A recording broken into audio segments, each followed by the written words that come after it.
Unidad 1, 2 y 3, tarea 5, proyecto final, presentado por Gabriela Hurtado, curso Semiología. ¿Qué es semiología? Es la parte de la medicina que estudia los síntomas de las enfermedades, los cuales constituyen el instrumento de trabajo que permite apreciar la situación clínica de un enfermo y establecer un diagnóstico.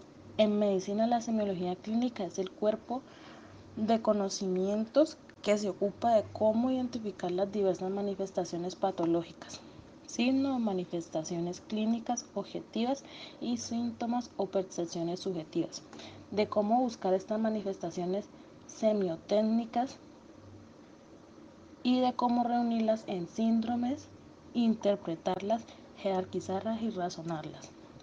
Gracias a ese grupo, a ese cuerpo de conocimientos se puede llegar al diagnóstico. Normatividad sobre la historia clínica. La historia clínica es un documento donde se registran los datos clínicos del paciente adquiridos durante la atención médica, los procedimientos realizados, el diagnóstico, tratamiento y el concepto médico. La legislación colombiana en la regulación de 1995-1999 señala que la historia clínica es un documento privado sometido a reserva, la cual solo puede ser entregada al paciente o previa autorización del paciente a terceros en los casos preventivos por ley.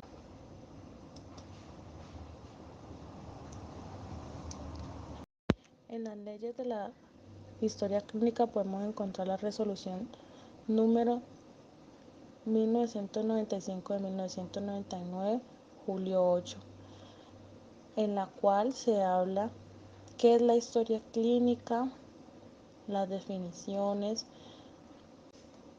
el ámbito de aplicación, características de la historia clínica, obligatoriedad, generalidades, apertura e identificación de la historia clínica, número de secuencias de la historia clínica, los componentes, la identificación del usuario, etc.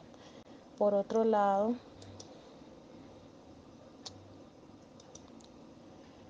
esta historia clínica tiene varias normas que son la resolución 823 del 23 de marzo del 2017, la resolución número 1995-1999 y el decreto 2200 del 2005 y el artículo 5, por el cual se reglamenta el servicio farmacéutico y se dictan otras disposiciones, discreciones de medicamentos, etc.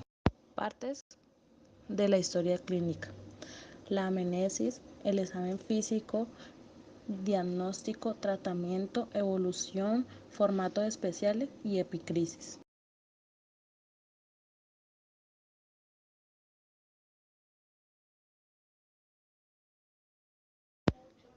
Métodos exploratorios con sus respectivas técnicas. Entre ellos encontramos la inspección, que es observar el cuerpo. Es la apreciación con la vista desnuda o cuando más con la ayuda de una lente de aumento del aspecto, color, forma y movimiento del cuerpo y de su superficie externa, como también de algunas cavidades o conductos accesibles por su amplia comunicación, por ejemplo, la boca, los oídos, etc. Palpación, sentir el cuerpo con los dedos o las manos. Es la apreciación manual de la sensibilidad, temperatura, consistencia, forma, tamaño, situación y movimientos de la región explorada. Ellos valiéndonos de la sensibilidad táctil, térmica y vibratoria, así como de los sentidos de presión y estereognóstico de las manos. Es un método de sentir con los dedos o las manos durante una exploración física. El médico toca y siente su cuerpo para examinar el tamaño, la consistencia, la temperatura, la localización y la sensibilidad de un órgano o parte del cuerpo. Métodos exploratorios con sus respectivas técnicas. Entre ellos encontramos la percusión, que es escuchar los sonidos. Este consiste en la apreciación por el oído de los fenómenos acústicos, generalmente ruidos que se originan cuando se golpea la superficie externa del cuerpo. Puede ser practicada golpeando la superficie externa del cuerpo con las manos desnudas o valiéndose de un martillo especial.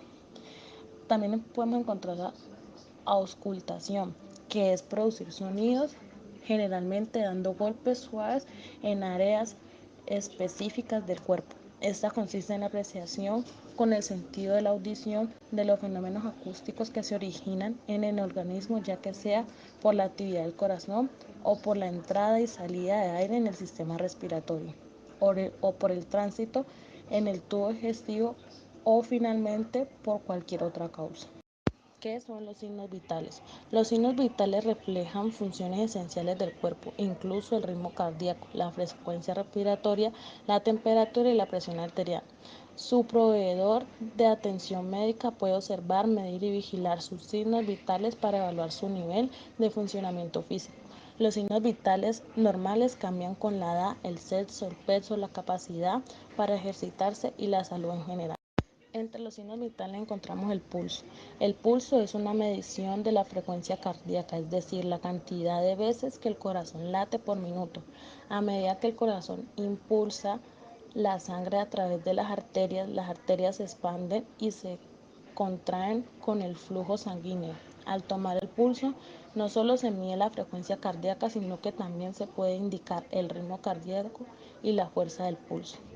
En este también encontramos la frecuencia respiratoria. La frecuencia respiratoria es la cantidad de respiraciones que una persona hace por minuto. La frecuencia se mide por lo general cuando una persona está en reposo y consiste simplemente en contar la cantidad de respiraciones durante un minuto cada vez que se eleva el pecho.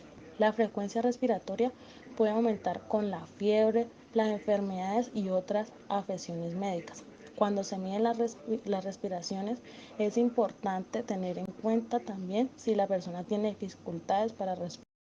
Presión arterial. La presión arterial se mide con un tensiómetro y un estetoscopio por una enfermera u otro proveedor de la atención médica. Es la fuerza que ejerce la sangre contra las paredes de las arterias. Cada vez que el corazón late, bombea sangre hacia las arterias, lo que produce una presión sanguínea más alta cuando el corazón se contrae. No puede tomarse con su propia presión arterial a menos que utilice un tensiómetro electrónico. Los tensiómetros electrónicos también pueden medir el ritmo cardíaco o el pulso. La temperatura. La temperatura normal del cuerpo varía según el sexo, la actividad reciente, el consumo de alimentos y líquidos, la hora del día y en las mujeres la etapa del ciclo menstrual. La temperatura corporal normal puede variar entre 97.8 Fahrenheit, equivalentes a 36.5 Celsius, y 99 equivalentes a 3.7 en un adulto sano. Estas se pueden medir en la boca, en las axilas, etc. Espero que esta presentación haya sido de su agrado. Gracias por su atención. Presentada por Gabriela Hurtado, estudiante de la Universidad Nacional Abierta y a Distancia, Programa de Administración en Salud.